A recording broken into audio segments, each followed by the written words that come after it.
do a very short introduction of these panelists, and then we'll launch into some questions that we hope will promote some really good discussion. I think it's likely that we won't get through all the questions, both that I have for this illustrious panel, but also your Q&A questions. But please do feel free to put those questions into the Q&A chat section of the application, and we'll follow up with the ones that we can. So Marc is Chief Technology Officer at the Quality Health Network. Lucia is the Chief Privacy Officer and Regulatory Officer for Omada Health. She's a former federal government colleague of mine. She was at ONC at the Office of the National Coordinator when I was at Office for Civil Rights in HHS. And Alexis is a consultant with Patient Family Advisor and Engagement. I'd love to just turn it over to the panelists in order to just tell you a little bit more about what they do, because I think it's really relevant to the conversation that we're having here about the 21st Century Cures Act and promoting health data sharing and use.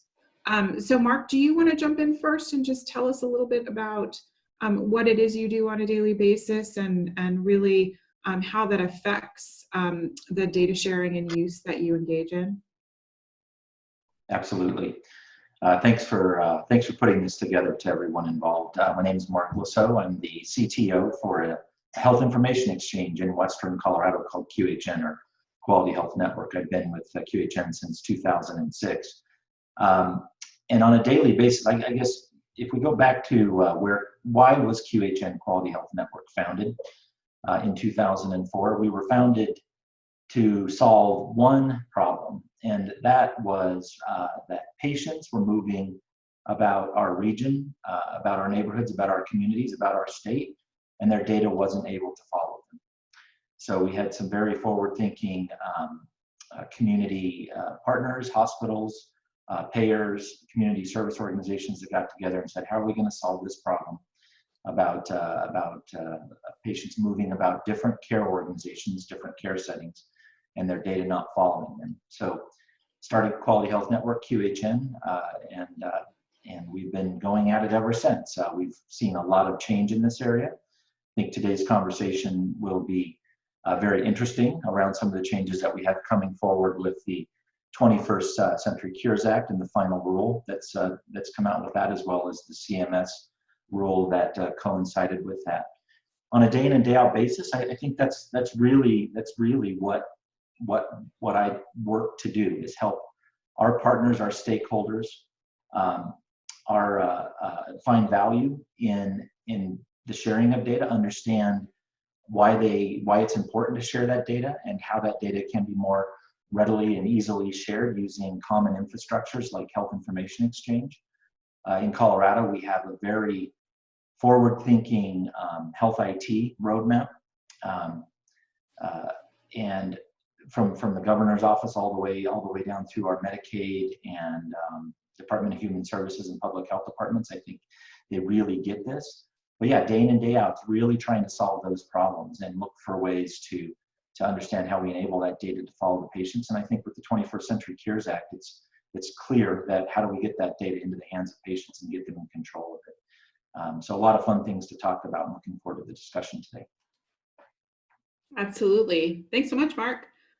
Lucia, you want to jump in next and again, tell us a little bit about what you do every day and how that makes you passionate about these issues that we're talking about today?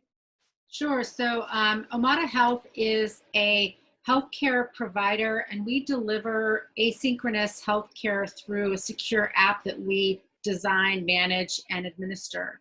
And so it's interesting, to Marc's point, and our entire program is about telling the patients what they need to know in their hand when they're going around town.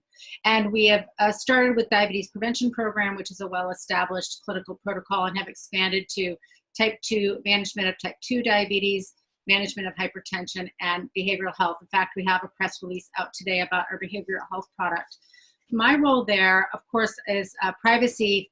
Starting with privacy, that's what I'm known for, and that's what you and I worked on together, Ileana, but also working on the regulatory side of healthcare. When you work for a digital care company, everything you do is on the bleeding edge of some regulation somewhere, whether it's state licensure or the definition of telehealth, or what does store and forward mean. And so for me, in the last month and a half, sort of watching as COVID unrolls and other people start doing things that Omada has been trying to do for 9 years, it's actually pretty exciting. It is exciting. I agree. And Alexis, please jump in here and tell us a little bit more about your day-to-day and the involvement here of data sharing. Sure. So I'm a patient family advisor and an engagement specialist, and I work regionally and nationally with a number of different health organizations and health entities, as well as researchers from two sides of patient advocacy. So one is an advisor. I work with different institutions and payers and policymakers on bringing a patient and family voice as a patient as well as a caregiver to the improvement of health systems and payer processes and policies that are affecting patients and families, and especially those with medical complexity. And on the engagement side of patient advocacy, I work with researchers and health organizations on how to best engage and bring in the patient and family voice so that it's well represented in all of their process improvement and planning.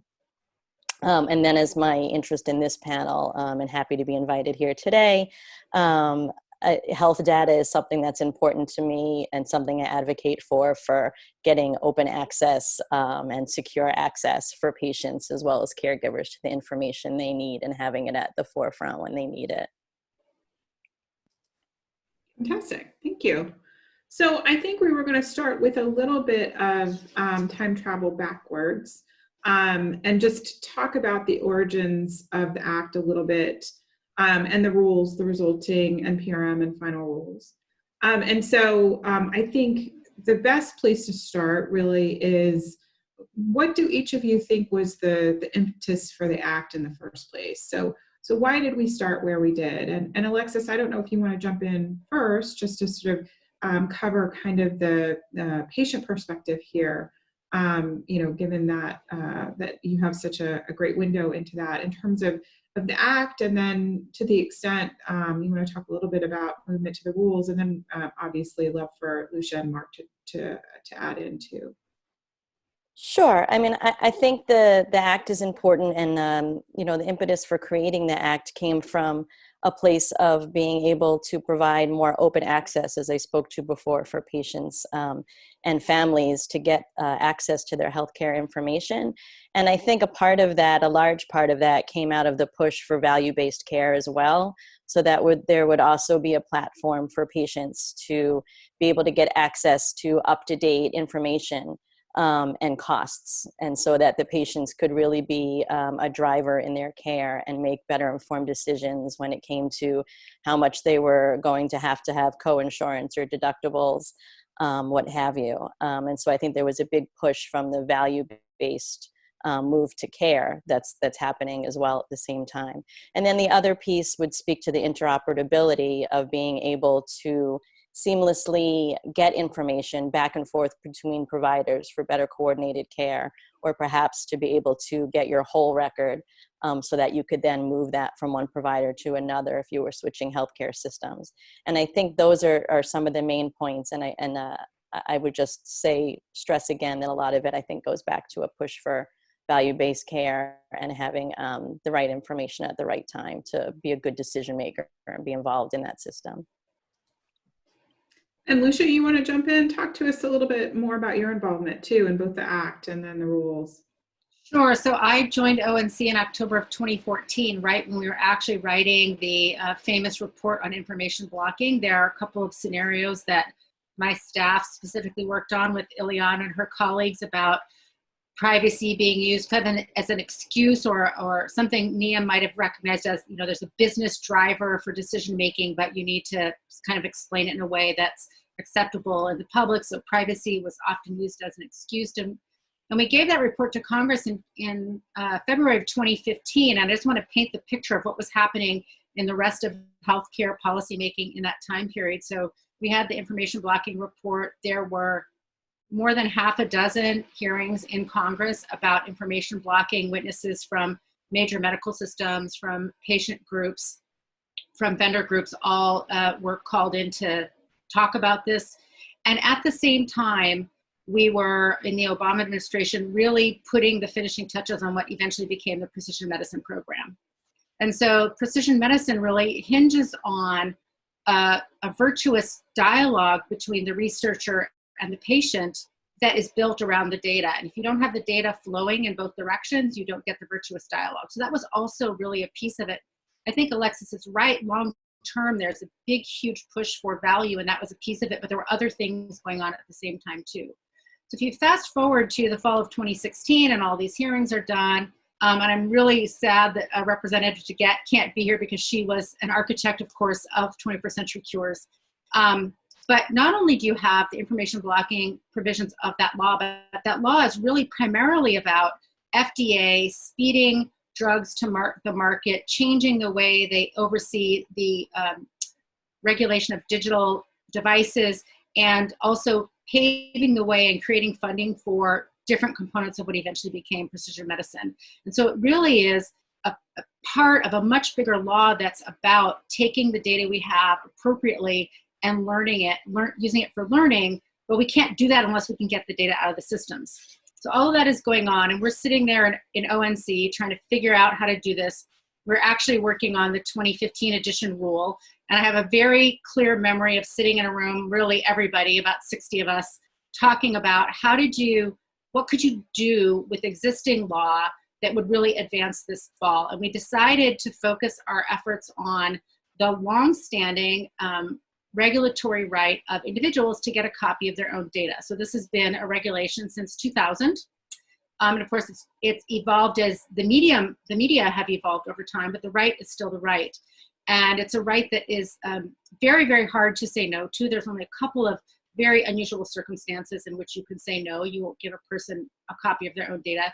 And so that's what we did in the 2015 edition rule. We took a stab at it. We required an open specification API, but not a particular specification, just that it had to be open, and kind of waited to see what happened. And from that emerged really the sort of seeds that became the info blocking provisions of 21st Century Cures. Great point. And Marc, is sort of what are your takeaways from the Act? What do you look to when you think of the Act itself and the provisions that are most important to you in the original legislation, but also looking to move into the rules themselves, which we'll also talk about in a minute. Yeah, well, I think to Lucia's point, and to Alexis's as well, it came about to try and solve the problem of, I think there's so many disparate organizations using so many disparate systems, using so many disparate standards, that it's just really, really, really hard to share information. And in fact, Lucia mentioned in sometimes you can use that complexity to block the sharing of information. So having it help us get through some of those barriers is a good thing. And I think some of the foundational elements that help us there are it really begins to provide some guidance about some basic data sharing components that we can start to enable. The CMS rule talks about hospitals and the requirement to share ADT data as a base component. Critical base information sharing just to facilitate things like care coordination effectively. But then it starts to get into more, and especially on the final rule on the 21st Century Cures Act, it starts to get into slightly more complex things the further out we get with timelines. And so we get towards, we'll have the common data, the US CDI, the US Common Core Data Set will be a standard that gets progressively over time more detailed.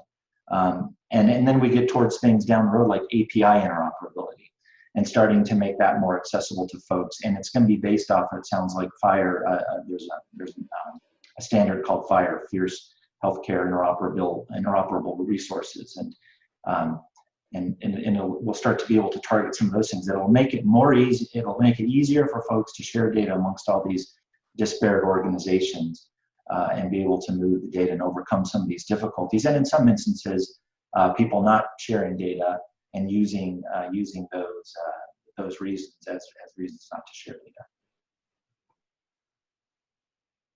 Yeah, and so I'm going to jump back to you, Lucia, if you don't mind. Tell us a little bit more about the specifics of the final rules themselves. So we've talked about, you know, the impetus for the act, and Marc and Alexis have and you have done a really nice job of sort of setting us up with where we started, and then we moved to the notice of proposed rulemaking, and now we're at the final rule stage. So tell us not only about sort of what are our timelines, but what you look to in terms of how you think we got from the original efforts of the act to these final rules, and what in the rules should we focus on from your perspective? Thanks, Ileana. You know, we could spend the entire 45 minutes just having me talk on and on about the elements of the rule. So I will say that ONC has a homepage dedicated to the rule. It has a comparison of what the proposed rule was to the final rule. It has great fact sheets. There are infographics. There's a lot of great articles. A lot of people on the Twitter sphere have tweeted about this. And I'm assuming that organizations like Silicon Flatirons will do longer form analyses of what's in there. So I'm not going to go into everything. I'm going to talk about a few highlights that I think are great and some that are of concern to me. So the basics of the rule sort of track the statute. The statute authorizes penalties to EHR developers of certified EHRs. And so the focus of ONC's authority is on EHRs. And so the rule really focuses on EHR vendors and what they can and can't do. And when are they required to allow an app developer that is unaffiliated with them to make a data call. So this is only read-only API, so data calls only, no data puts. And they're trying very hard to preserve what we have grown up expecting the system to work with in terms of security rules, privacy rules. None of those are changed by this. There are no changes to OCR regulations from the ONC rule. Those of you who are lawyers will know that one agency can't change another agency's rules, as well as things like system maintenance. And when can an EHR developer and an app developer agree to business terms that might, for example, cost the app developer more money, but give them a more favorable placement in an app store or favorable speed of transmission or that kind of thing. So there's rules about when you can favor one party over another party. And I think all that is to the good to create some guardrails for the system. And again, that's for an app that an individual chooses of their own. You know, I go to the app store and I pick an app for me and I choose it to go get my data from, you know, Denver Medical Center. The rule is also trying to create a B2B ecosystem, and I think this is where there's going to be a lot of exciting innovation. So to take the same technologies of an app making a data call, but allow the parties, or really encourage them, to think about bulk transfer. So this is a key thing for Omada. We have a pretty big relationship with Intermountain, just over the hills from you all there in Denver. And the B2B, and we have no deal with Intermountain for this, but I'm using them as an example that will be familiar to the Denver audience. The B2B rules give us a language for using standards to agree on a bulk transfer. Omada maybe is serving 500 Intermountain employees and members, and we want to give results to Intermountain, and we need data back, like glucose tests from labs. And so it gives us a way to do bulk transfers using apps instead of what has been very kludgy in the past, which is comma delimited CSV file transmitted securely or a specially engineered point-to-point connection. So those are all to the good. I think the last thing I'll say, the thing that I think worries me from a individual rights perspective is the rule does allow organizations to continue to enforce rules they have had in place maybe for decades about how they handle privacy requests by individuals for data. So they may require a writing. They may require you to come to the office and give them that writing, even though that might not be what the OCR rules say, Ileana.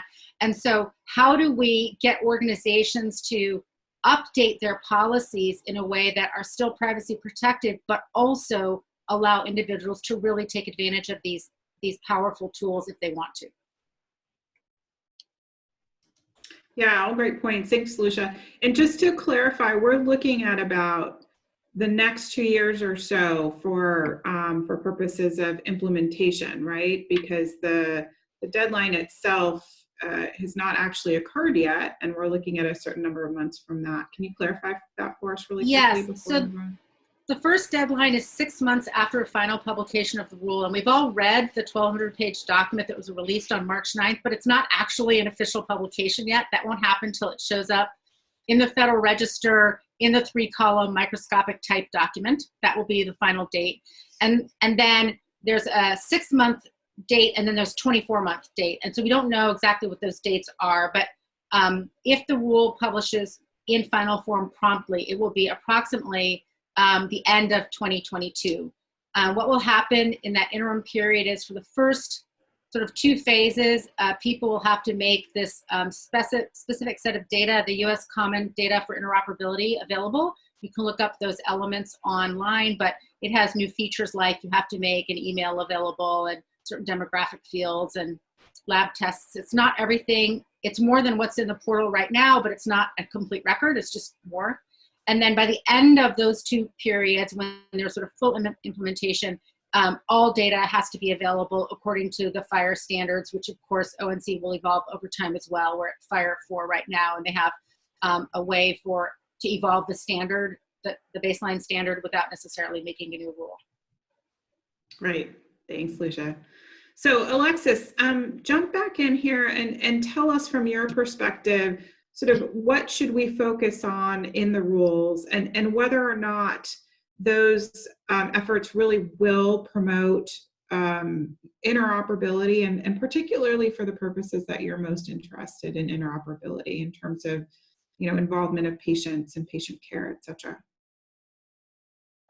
So I think interoperability is one of the biggest pieces to focus on, along with the information blocking. Despite some pieces that have already been in place before the final rule in being able to gain access to records from patients, there's been so much with blocking because of concerns over privacy, or not having a good EHR portal platform to deliver the information. It's just lots of excuses as to how and when they can block information from getting out to the patients.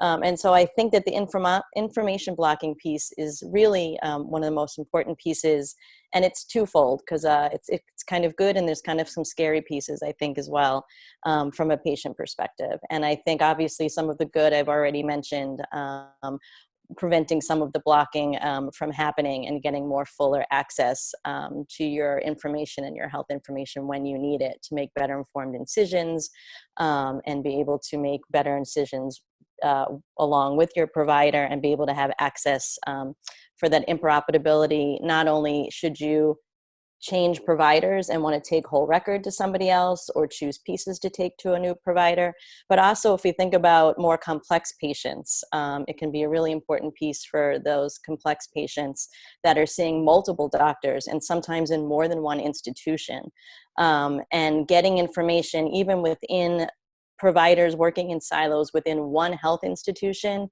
is sometimes very hard to even share within their own institution, let alone a person, say, maybe seeking care with specialists in 4 or 5 different health systems, and trying to get those providers the information that they need and get them to work together is almost impossible right now. So I hope that this is going to open up avenues in the years to come to make it easier, not only for patients to gain access, but for them to be able to share between providers, and to get better coordinated care across different health institutions and different specialties, even within one institution. I think that on the scarier end of that, maybe not so scary, but on a not as positive piece, to be a little bit more pessimistic about it, there are exceptions to information blocking, which are good and bad in the final rule. Again, from a patient perspective, it's very important to be able to segment out certain pieces of information for specialty populations such as pediatrics and mental health. And I think that piece of exceptions to the information blocking part of the rule is great, because it'll open up access easier, I hope, down the road for those specialty populations and caregivers of, say, pediatrics, or those who have mental health issues or some older adults to gain access to health information that's very hard to get your hands on now because there's not a universal platform that allows the patient portals to segment those pieces of information. It's kind of an all or nothing, and they don't have a way to block out some of it. So they tend to not be able to give over those records at all for, say, mental health or pediatrics. And so I hope that that's going to open up an avenue to segment those and be able to provide what they can. On the other hand, doing that, I think from a caregiving perspective, may create further problems with parents and other caregivers gaining access to some of the information they need in pediatrics and young adulthood.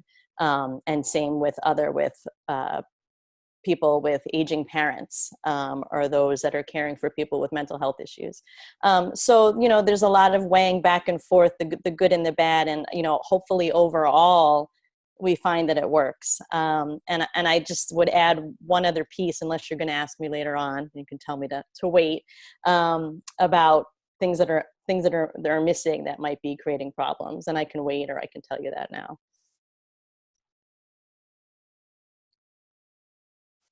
Oh, I can't hear you, but I can read your lips. You're saying, go ahead. Okay. Oh, sorry. Yeah. No, that's okay. This digital age and this virtual conferencing in hard times. So I would say another important piece that I think is missing and speaks to some of the safety and, again, those concerns going forward about the good and the bad of what may come out of the final rule. Getting patients access to the information they need is seen as something that should be improving safety for the patient going forward. And with the patient at the center, and to be able to control some of that information and being able to have more access and share it with others who need it is a big piece of what is supposed to come out of the final rule and access. But on the other hand, there's not anything in there that talks to the accuracy of those records. And so it's a fear for me that right now there's no system in place or no really easy system or universal system to correct information that you may find in your record that's inaccurate. And that can be a huge safety piece. To not be able to see a correct medication. A patient may go to an ER for a visit and not be able to speak for themselves, and the health information that's in the record comes up wrong, and they're given the wrong medication they can't take for an allergy, or the wrong dose of something, what have you. That's just one example. But I think that not being able to, as a patient and or caregiver, correct the information so that we don't run into problems like that is huge. And where I think it gets affected with what we're talking about today is that the more we open up access and be able to hopefully seamlessly share information across systems with the interoperability of that, we can't do that and keep the patient safe and do it in a way that creates a positive experience for the patient if the information is inaccurate. So I think that that's a big concern for me, that until we find a way to be able to correct things better and somewhat more, for lack of a better way to put it, police some of the information that's out there, it's a little bit scary, I think, to open up the world to sharing the records when they're not necessarily always accurate. Right. Yeah, the HIPAA process for amendment is not the most user-friendly, for sure. It's definitely not. Yeah. So Marc, jump in here too and tell us a little bit more about how you see, again, these efforts to promote interoperability, sort of what you think the most important pieces are from your perspective, the good and the bad, if you will, as Lucia and Alexis have talked already about. And again, what's missing, as Alexis was just talking about from your perspective. Yeah, Alexis brought up some really good points, and I think there's a key one there that is about the ability to perhaps share data that's incorrect, right? And once the data is out of the box, once the toothpaste out of the tube, sometimes it's hard to bring that back. Dr. Ann Boyer was on the last panel, and she mentioned that even within inside of their hospital organization, the difficulty of mapping and understanding just the COVID results that they're seeing internally being completed inside of the organization, and being able to tell positive, the different ways of people describing what was positive and what's not positive and complete. And if you think about that in difficulty from what we heard from her just inside of an organization, when you try and take that outside of an organization across many, many organizations, it's just compounded exponentially, and it gets to be very, very difficult. So it's something that we need to be thoughtful about and careful about as we're just opening this up. I think I described it previously that the rule and the 21st Century Cures Act and then the rule coming out of that gives us the ability to, over time, get smarter about that as we share the data. But it's a huge, huge job, and I don't think we can underestimate the complexity of that. That's a big portion of what QHN does as a health information exchange, is just work on matching up the data from all these disparate sources. And does this organization call a COVID positive result the proper code set, and does this one just use positive with the test name? And then somebody's got to try and bring all those things together. So something that's super critical, super important there. I would also say too that the rule is good in that it's really starting to move this towards the patient and patients being in control of their data. But what I see is that there isn't a big use case yet for patients to manage all of that data. And I think that will come over time as we move to more value-based payment models, and patients are more involved in that process. But today, as I sit here and I think about this, and I think about this from me as a patient perspective, I don't have a huge amount of necessity to manage all of my data in one place. I think as we get further along and we get more technology, more innovation, more apps involved at play here, there'll be ways that patients can be much more engaged in their care.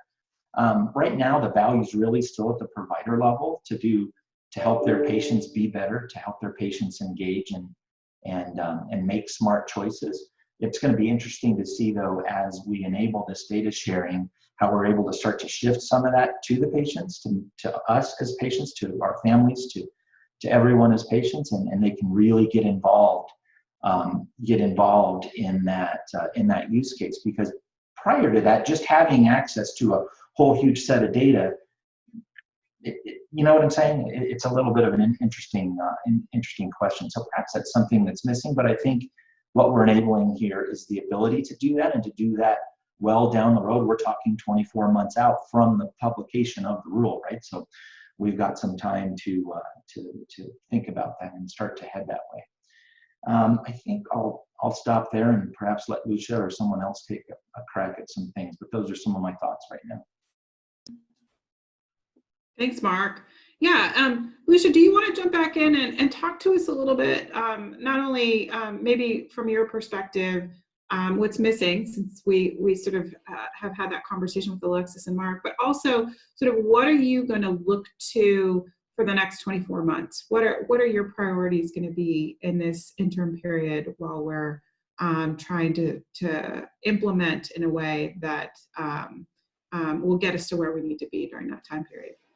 You know, it's very interesting working in a digital care company because we have a stack that is not a certified EHR.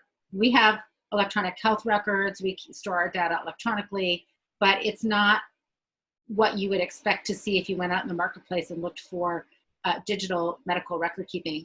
And so in some ways, we're going to be catching up to that as we begin using the opportunities this rule presents to connect to our key business partners. In other ways, we're very far ahead of them. And we're also a small company, so we can't just build any API we want. And so we live in a lot of different circles in this Venn diagram where we're a small business. We can't just flip a switch and do stuff. We have to decide, are we going to do project A or project B?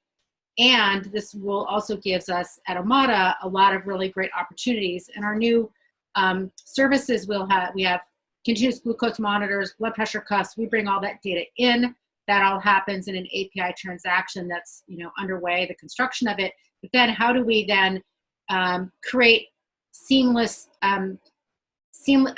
way for our participant having type 2 management with our program to make sure their endocrinologist or their diabetologist has access to our program results whenever they want them. And a lot of it is just open your phone and show. And in our world, you can open your phone and show and press a button and it emails a PDF to your physician. So that's pretty easy, but it's not everything. And then what information do we want our participants to bring to us as we begin to take a bigger part of their lives? And as was being talked about in the prior panel, in this remote asynchronous telehealth world, and people don't want to necessarily have to go to a building. And I think, to me, that's one of the biggest things, that this rule kind of actually coming completely coincidentally with this change because of COVID. The opportunities are, when do we more aggressively take the healthcare to the people instead of make the people come to the healthcare system? So that's one thing I think about a lot, and I'm sure I'll be talking about it both for Omada and in general over the next 2 years. The other two things I think that are worthy of mentioning is, there was quite a debate in the run-up to the rule's final publication about the fact that many of the apps themselves that a person might choose to use for themselves are not covered by HIPAA. Now, Omada is a healthcare provider under HIPAA, so that's not an issue for us. But it might be if you just pick a PHR app or any other app in your app store. And so lots of concern, physicians rightfully, they have a Hippocratic oath that includes confidentiality. They have longstanding practices. There may be competitive interests in there, I don't know. But people are really worried about consumers kind of being bamboozled by a bad acting app that they don't know about. And I think that is legitimate concern. And that conversation, of course, is happening in Congress. That requires congressional activity. But I don't want the publication of this rule to have anyone think that that other problem is solved, because this rule is about ONC's authorities. It has nothing to do with consumer privacy protections in this other realm. Yeah, all good points. Same for you, Alexis. How are you going to move forward in the next 24 months as we're looking to implementation? What do you think are the most important factors from your perspective in doing that? I'm sorry, you broke up a little bit on my end. So the most important factors in implementing during the next 24 months. I think from a patient and caregiver perspective, there's not a whole lot different to act on at the moment from the patient caregiver side of things, or any side of things. I think that the healthcare systems are the ones who are going to have to start putting things in place, and different organizations becoming the leaders for other maybe smaller organizations, or those have successful patient portals or platforms to share EHR. I think that they're going to have to take a step up because they're going to have to do it. It's coming. And even though it might be 2 years down the road, I think that players are going to have to step up to bat, so to speak, and start creating the systems that we need in place. And stop preventing some of the information blocking and figuring out ways to segment their data and how they can get it to people and platforms that they would like to use, electronic platforms or what have you. And I think that actually brings me back to one other piece that I wanted to mention before about what's missing. I fear a little bit too that going forward, we all live in a digital age and we need to move forward with technology, but we can't forget about some of the populations that don't have access as easily as some of the other populations. And those may be either those living in rural areas where, even though they may have access to home computers and cell phones and what other have you devices, the broadband just isn't the same as in other areas. And until that gets improved, I fear that we're going to create a disparity for people living in rural areas with poor broadband access, as well as some of the folks that may not be as economically advantaged as others and don't have home computers, and they might have a cell phone that they can use instead. And if they are, speaks a little bit about what what other panelists were already saying too about some of the privacy concerns with the third-party apps. And so that concerns me too. And I hope that finally putting the rule into place over the next couple of years doesn't create a larger disparity of how people get access and share access for those reasons too. Hey, Ileana, can I just add something to that? Because I think Alexis makes a really good point, but I also think that there's some really fascinating data about smartphones. First of all, we know that about half the country has the Android platform, which is a much cheaper platform and has many fewer capabilities that have been built out to these FHIR standards. So we kind of already have an emerging two-tier system, and I'm an Android user, and my husband uses an iPhone. I've watched the disparity at play. But secondly, interestingly, Omada went head-to-head with an in-person DPP in Maryland in the Medicaid population, and 2-to-1, the people chose the program they could do on their handheld. Now, they may have a reloadable data plan on their smartphone instead of unlimited data, but that was really surprising to us that 2-to-1, they chose to do this program on their smartphone because it was much more convenient for them when they're running around trying to manage complicated lives, just like it is for us. So Pew has some really great tracking data over the last sort of 2 to 3 decades about smartphone usage by economic demographics and age demographics. And if people are interested in that topic, it's all online. It's really interesting how ubiquitous smartphones have become, even in rural America where the broadband is not as good as it is in a big city.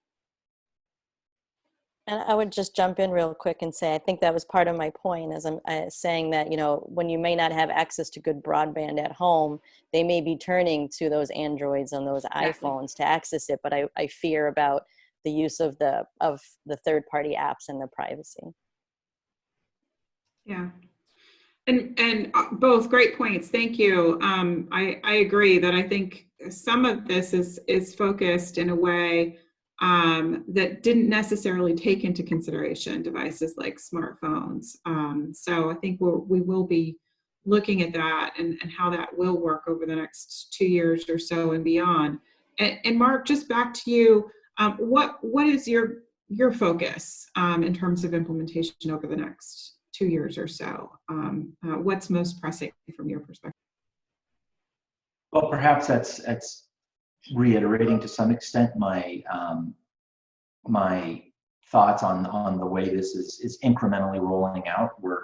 We are going to do that lock-in step, I think, and in fact, we're ahead of the game in Western Colorado with some of this data sharing. When I think about things like the sharing of ADT data from hospitals, 100% of the hospitals in Western Colorado currently share their ADT data through the Health Information Exchange. We can check that one off the list, right? So, but what we're going to be doing then is starting to look at more on the technology front, feet on the ground front, that what do we need to do next to really improve and start to share this data. And a couple of things I think about inside of this are, there's a difference, and this goes back to Lucia's and Alexis's conversation with the patient apps and the smartphone. I think there's a difference between a broader data sharing, things like ADTs that are relatively easy to share. I think I've seen some pushback from some folks that they're going to have some difficulty meeting that requirement. But however, a lot of people can share these admits and discharge messages. When I say ADTs, that's an admit or a discharge message coming from a hospital system generally.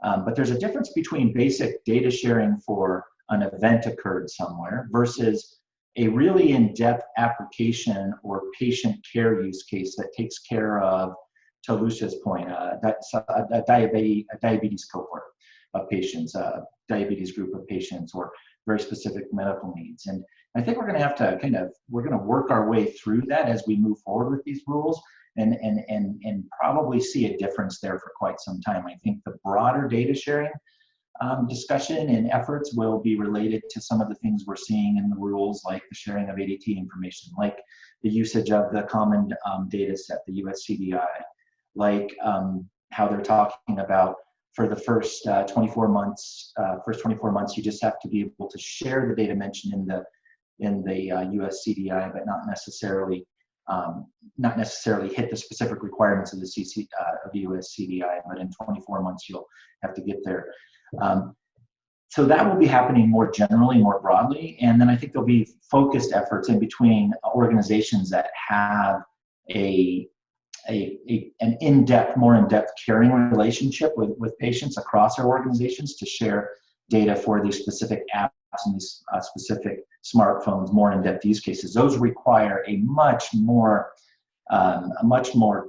complicated data matching. I mentioned before how Dr. Boyer talked about it last call, that it's difficult to even understand a positive COVID result inside of a system, let alone outside of systems. So when you think about that, this stuff gets more difficult. But when you've got a very specific application-focused use case where you're taking care of patients together in a certain way, and the patients have a need to be involved in that care case, you can really knock some things out of the park. The standards that are being pushed forward can help us do both. And I'm really, really excited about it from that perspective. Yeah, no, I think you're right. All really good points. So I think I did just want to take a moment, because we've got a lot of questions from the audience. So I wanted to take a moment and just talk through some of these questions that our audience members have asked as well, because they build a lot on what we've been talking about in this discussion. And, I think really whoever wants to jump in on these, please feel free. But particularly with regard to what we've been talking about patient interaction, and really one of the most important pieces of this legislation and these rules is really the involvement of individuals. How can we support consent management in terms of controlling the data with application developers and other shareholders? And again, do we have thoughts about how to help individuals choose applications that won't put their data at risk? So it's sort of, how do we ensure that the right consent occurs, but that also that the consent is really with applications that are trustworthy in some way? Does that involve patient education? What does that look like from your perspective? Alexis, Lucia, I don't know if you want to start, and then I'll take a start. So an important part of the rule is the very significant specific technical requirements. The way this rule is supposed to work is, I'll just pick on my own health system, Stanford Health. I have a credential that they've issued to me that opens my access to their portal. And the way this rule is supposed to work is, if I pick another app for myself under that's registered and is allowed to operate against, in this case, it's an Epic system, and I assign my Stanford, I take my credentials and I give them to that app. I'm assigning my credentials. There's a technical specification behind that, OAuth, and the app is supposed to use my Stanford credentials, and that is how it's supposed to say to Stanford, hey, I was put into motion by Lucia, she gave me her credentials. Now, there has been a lot of concern about falsely acquired credentials, but in this particular case, we do expect the most common occurrence is a person picks an app and knows what they're doing, just like when they ask TurboTax to go download their financials and use their credentials for their bank. People do this every day and the rest of their lives. They generally know how it works, that is going to be how it works. So that's sort of the first part of the question. The second one is, in earlier iterations of ONC's rule and in this iteration as well, I think the organization has tried to make sure that physicians and nurses and all of the people who are in direct interaction with the patient who want to take on the burden of helping guide them through privacy are free to do so, as long as that freedom doesn't turn into what is the prohibited information blocking. So there's a great ability to educate, but it's not a requirement. So if you're a practitioner and you believe that people are grown-ups and can manage this themselves, and your IT system can handle the security requirements, you're not obliged to explain anything about the privacy of an app that you like versus one you don't like, and you are free to do so if you want. So I think that to me is, I'm not a doctor, but that's how I would want my doctor to approach this, to figure out what worked right for my doctor and me. And if it wasn't working right, when my doctor doesn't use technology the way I want it to be used, I find another doctor. I don't know, Alexis, do you want to add to that?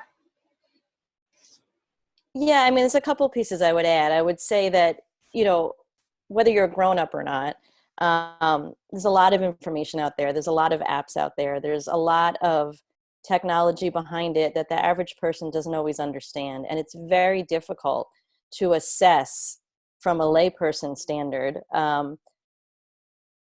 which apps are safe to use, which portals are safe to use, how your data might be used without your consent. I mean, there's data being used actually all of the time that patients aren't even aware of coming out of their electronic health records for research purposes. You know, it's de-identified, of course, but nonetheless, patients aren't aware that their data is being used, sold, exchanged. And I think just saying, you know, this is how it works, and if you feel like you can use an app and you want to use it, it's up to you to figure out the privacy. I do think, and you can probably answer this better than I, there is a piece, which again, not a rule, but a recommendation in the package that states that health organizations should take a step up to help determine whether a third-party app or another type of API is actually safe and what kind of privacy it's taking or what kind of methods it's taking to protect the privacy of the patient. And I can let you, maybe you can answer that better than I can. But before that, I would just add, as far as the consent piece of the question, I think that for me is another, and many patients, another scary piece of it, that the easier it gets to share information, which can be great when we're dealing with multiple health systems, with patients with complex care, and dealing with multiple providers. The other side of that is the more that we open up and share, the more concern there is, again, about the privacy as well as the consent. It's going to get easier for providers to share information with each other without literally having a patient sign off on who else can see their information. And that's good and bad. But if you can answer the other piece, Lucia, that'd be great. Sure. So this, my understanding is that let's just say the disclosure, hospital, doctor, whoever it is, the disclosure can inquire about the privacy practices of the app, but there are very limited circumstances under which the disclosure can refuse to allow the app to operate just because of its privacy practices. So they can collect information, but they can't block because information blocking is constrained. But I would also say that, there are many people out there trying to work on, in the absence of a federal law, and you guys have already heard me say I think there needs to be a federal law, but in the absence of a federal law that better governs the consumer space, there are definitely organizations who are trying to work on industry best practices that the FTC can enforce, logoed symbols like the little lock we all have when we know our data is being encrypted when we put in our credit card for online transactions, with similar ideas, so that good actor apps can subscribe to these organizations and get a seal of approval that can be consumer recognized. So that's sort of work that's underway. We're not directly involved in it at Omada because we already are covered by HIPAA, and that we think is better. So there's that. And then the second thing is, I can't remember your second point, so I'll just have to get back to it. Yeah, thank you both. I think that's incredibly helpful in terms of talking through these issues. And I think, Marc, I just wanted to take the opportunity to ask you directly a question. There's a couple of questions from the audience here too. Hopefully you can help us really understand here. Some of the format of this data isn't fantastic sometimes. So do you have thoughts on how we can get to more usable formats, certainly in terms of when we're exchanging data, not only with patients, but amongst providers, for example, from different types of applications, whether they're, HIPAA business associates or otherwise. And I don't know if you have any sort of thoughts on that, on how we can most effectively ensure that the data is readable and transmittable and usable by multiple people. Yeah, the rule does a nice job, I think, of starting to move us in that direction. That it it requires usage of the, again, of the US CDI, which has some specific ways of the data that you're going to share, and then eventually how you're going to share it. A couple of other things I liked about the US CDI and the way that that's moving is it also includes the sharing of notes. So notes are usually something that's kind of messy, right? But it's actually pretty valuable in a care setting for a provider to understand the note of what happened in a care setting. The notes are usually more free-flowing text, free-form narrative from the doctor, like a traditional transcription or something like that. But, so I think that's going to help over time. And then as we start thinking towards the APIs in the future, FHIR version 4 sounds like what they're settling on for the API access. And FHIR standard 4, all indications are that it's going to help us get there as well. It's more of a normative standard that should help us understand the data being shared between ourselves and be cleaner about that. But I agree today, and for some time to come, it's difficult to share this data. It's a little bit all over the place.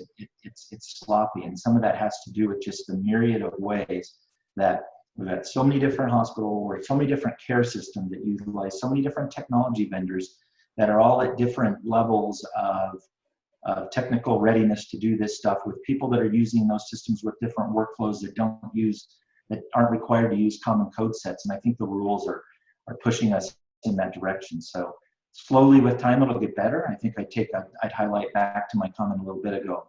There's a difference between general data sharing for notifications of things like high-level summary of events and things that are going on versus more in-depth specific use cases to meet analytics and more robust patient care needs for specific outcomes. And we need to understand those differences and concentrate on those and understand the value that both bring. Yeah, great. Thank you so much, Mark.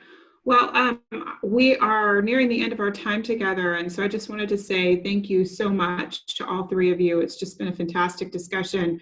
And I think the quality of the questions that we've got from the audience, which we'll follow up with, has just evidenced how wonderful all of this information is.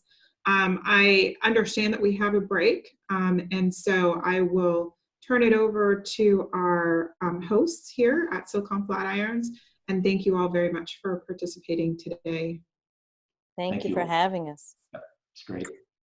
Thank you very much to you all. That was truly excellent, and I learned a huge amount. So as Ileana said, we are going to take a 10-minute break while we gather up folks to move on to the next portion of the conference, where we move from talking about the functionality of health records and their clinical use to thinking about the broader national health system along which the data will travel. So thank you very much, and stick around for the next panel.